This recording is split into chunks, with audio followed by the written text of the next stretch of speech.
hal yang membuat timnas bisa disebut sebagai kekuatan baru sepak bola di kawasan Asia. Halo semuanya, assalamualaikum warahmatullahi wabarakatuh. Welcome back to my channel Aan Azad. Oke, sebelumnya gue ingin mengucapkan selamat buat timnas Indonesia U20 ya, yang semalam mengalahkan Maladewa dengan skor 4-0 ya di kualifikasi AFC U20. Wow, luar biasa sekali ya. Andai saja ya semua peluang itu bisa masuk ya, Indonesia pastinya sudah bisa mencetak lebih dari 5-0 guys. Oke ya, itu kabar gembiranya. Dan kali ini gue ingin membahas ya mengenai pemberitaan timnas senior kita ya. Banyak media asing yang menyebut bahwa timnas Indonesia sekarang ini adalah merupakan raksasa sepak bola yang bangkit dari tidurnya guys. Wow, luar biasa sekali ya. Dan luar biasa, Bapak Erick Thohir pun ya di ronde ketiga ini menargetkan Indonesia mendapatkan 15 poin. Wow ya. Semoga Indonesia bisa mencapai target yang sudah ditetapkan oleh Bapak Erick Thohir. Oke, langsung aja kita simak video yang bakal gua reaction. Dan buat lo semua yang ada di rumah, kalian semua bisa ikutan reaction. Bagaimana caranya ya? Caranya cukup gampang guys ya. Caranya kalian cukup memberikan opini kalian lewat komentar ya, di kolom komentar di bawah ini. Oke ya, kita simak video yang satu ini.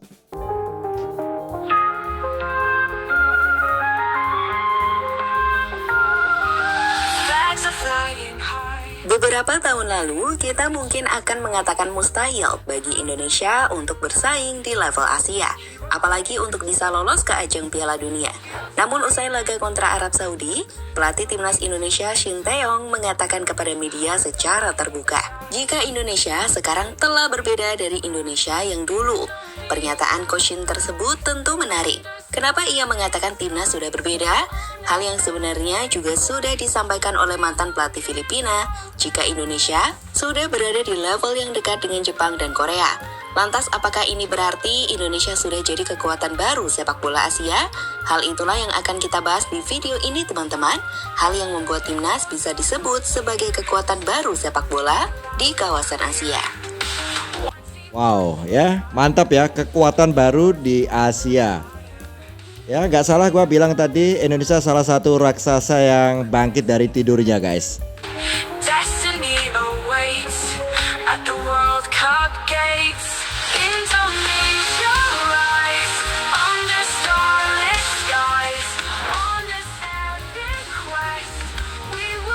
Seperti yang saya bilang, kita perlu 15 poin. Artinya kalau Bahrain dan China ini kita pertandingan ke sana, kalau bisa 1 menang 1 seri sudah luar biasa. Tapi kalau dua-duanya menang, alhamdulillah.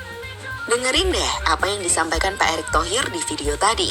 Jika dulu kita hanya bersaing dengan tim-tim level ASEAN seperti Malaysia, Vietnam hingga Thailand, maka kali ini kita bersaing di level yang lebih tinggi untuk menghadapi tim-tim terbaik di level Asia. Sepak bola Indonesia telah berubah di bawah kepengurusan yang bagus dari Pak Erick Thohir. Bagaimana tidak? Meski main di kandang lawan Bahrain dan China, timnas ini bisa optimis menang. Di mana seperti yang diungkapkan oleh Ketua Umum PSSI, skuad Garuda itu menargetkan bisa meraih 4 poin, hasil dari 1 imbang dan 1 menang, dan menjadi sangat baik dan alhamdulillah jika timnas mampu menang di 2 laga dan mendapatkan 6 poin. Pertanyaannya, kenapa Erick Thohir bisa yakin bahwa Indonesia mampu meraih hasil positif di laga kontra Bahrain dan China? Jawabannya jelas, kualitas yang dimiliki skuad tim Garuda saat ini. Kalau Bapak Erick Thohir aja yakin Indonesia bisa mendapatkan 4 poin ya. Kalau gue yakin Indonesia nanti ya di laga lawan Bahrain dan Cina bisa mendapatkan 6 poin. Berada di ranking 129 FIFA, jauh di bawah Bahrain dan China. Namun deretan pemain berkualitas yang dimiliki tim Garuda saat ini membuat ranking FIFA Timnas Indonesia tak menggambarkan kekuatan kita yang sesungguhnya. Dan hal itulah yang sudah pernah dijelaskan oleh mantan pelatih Timnas Filipina, Tom Saintfiet. Jadi beberapa waktu lalu, Tom Saintfiet ini sudah menjelaskan, jika dengan kekuatan yang dimiliki tim Garuda saat ini, dengan deretan pemain keturunan level Eropa yang dimiliki timnas, kekuatan tim Garuda ini sudah makin mendekati kekuatan tradisional Asia. Dengan Jepang dan Korea, kami tahu bahwa Indonesia adalah kekuatan baru dalam sepak bola Asia. Tim dari Indonesia sangat kuat para pemainnya. Saya berasal dari Belgia, saya bekerja di Belanda. Saya tahu banyak pemain, juga beberapa pemain Belgia, seperti Sandy Walsh. Indonesia makin mendekati level Korea Selatan, Jepang, dan negara-negara semacam itu dalam sepak bola Asia, kata Tom Saintfiet, sumber bola.net. Ya, kalau gua sih setuju ya, Indonesia sekarang sudah mulai mendekati Korea Selatan ya, bahkan Jepang. Australia aja sulit sekali ya mengalahkan Indonesia.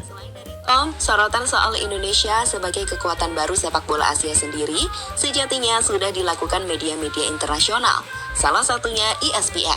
Dalam sebuah artikel yang berjudul Young Stars Plus a Dash of Eredivisie and MLS, Why Indonesia is Not Like Before, atau sederhananya, kenapa Indonesia udah nggak sama. Di situ mereka mengulas kekuatan baru Indonesia yang membuat tim ini diperhitungkan oleh tim-tim di Asia sekarang. ESPN menyebutkan jika ada dua strategi yang sukses.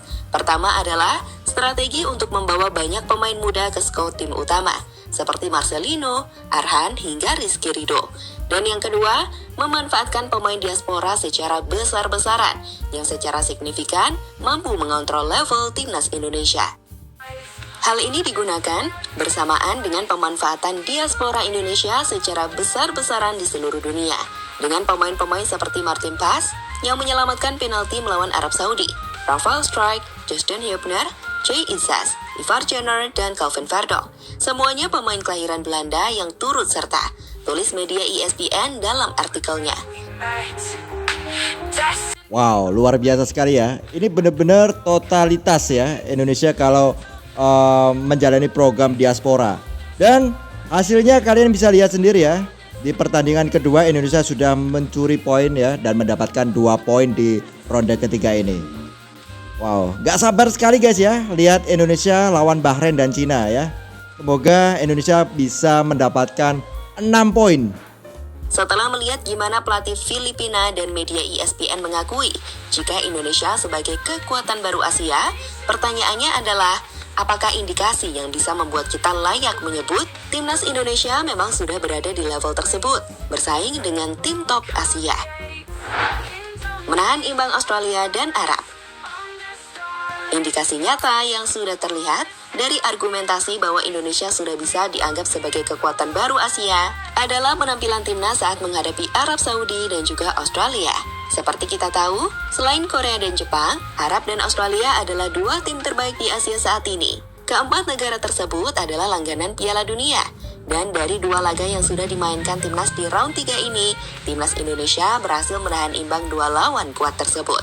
Pada pertandingan melawan Australia yang berlangsung di Stadion Gelora Bung Karno, 10 September 2024 lalu, Indonesia mampu menunjukkan pertahanan yang solid untuk menyudahi pertandingan dengan skor 0-0, di mana Paes melakukan beberapa penyelamatan krusial yang mencegah Australia mencetak gol. Sebelumnya pada laga melawan Arab Saudi yang digelar King Abdullah Sports City, Jeddah, Indonesia juga berhasil menahan imbang tim raksasa Asia tersebut dengan skor 1-1. Di mana timnas Indonesia bahkan sempat mencetak gol lebih dulu lewat Sandy Walsh memanfaatkan tembakan dari Ragnar Uratmangun. Jelas ini adalah tanda nyata jika timnas Indonesia bukan lagi tim yang bisa diremehkan saat mampu bersaing dengan tim terbaik di Asia. Seperti kata Roberto Mancini, pertandingan pembuka selalu sulit dan kami juga menghadapi tim yang memiliki pemain bagus yang bermain secara profesional di liga-liga Eropa. Kami mempunyai masalah saat mengkonversi peluang nyata yang kami dapatkan pada pertandingan terakhir menghadapi timnas Indonesia, ujar Roberto Mancini, sumber skor.id. Nah, itu guys ya, indikasinya sudah jelas. Indonesia bisa menahan imbang Arab Saudi di kandang Arab ya. Dan di pertandingan kedua Indonesia menahan imbang Australia ya, yang peringkat FIFA-nya 24, hampir selisih 109 dengan Indonesia. Timnas Indonesia. Indikasi selanjutnya yang menggambarkan jika kita punya timnas yang layak disebut sebagai kekuatan baru sepak bola Asia adalah gambaran nilai dari skuad tim Garuda. Jika dulu nilai skuad kita masih di bawah 100 miliar, maka sekarang skuad kita sudah punya nilai mencapai 290 miliar rupiah. Nilai itu belum ditambah dengan Mesilgers yang memiliki nilai market value hingga 121 miliar rupiah. Sehingga secara total, nilai skuad tim Garuda ini sudah melebihi tim-tim seperti China dan Bahrain dengan mendekati Arab Saudi yang nilai skuadnya di angka 509 miliar rupiah. Jadi market value ini memang tak bisa menjamin Indonesia akan menang atas Bahrain atau China. Tapi yang pasti, ini menunjukkan jika kualitas timnas Indonesia secara individu memiliki deretan pemain yang lebih berkualitas. Yang juga menggambarkan jika skuad kita sudah berada di level tim-tim elit seperti Arab Saudi. Wow. Luar biasa ya, skuad mahal ya.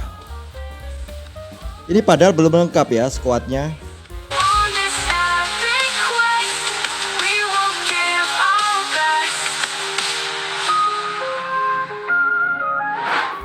Sekarang tinggal kita buktikan di awal bulan Oktober nanti, apakah keinginan Erick Thohir dan masyarakat Indonesia untuk melihat timnas bisa meraih 6 poin di lawatan Bahrain dan China bisa terwujud? Semoga ya. Jika bisa, timnas bakal membuka pintu ke ajang Piala Dunia lebih besar. Karena tambahan 2 poin akan membuat timnas mengoleksi 8 poin. Makin dekat dengan target 15 poin yang dicanangkan Ketua Umum PSSI Erick Thohir untuk lolos ke Piala Dunia. Oh iya, Indonesia juga dipastikan gak akan berhenti untuk menambah kekuatan dari deretan pemain diaspora. Seperti yang dikatakan Erick Thohir, jika program ini bukan program jangka pendek.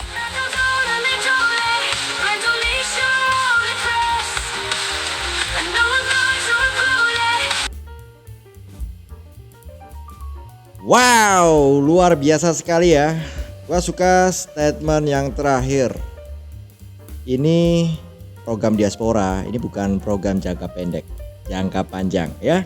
Kalau itu positif, kenapa nggak diperpanjang ya? Gua setuju sekali ini ya. Ini bukan ambisi tapi ini sesuatu yang positif ya.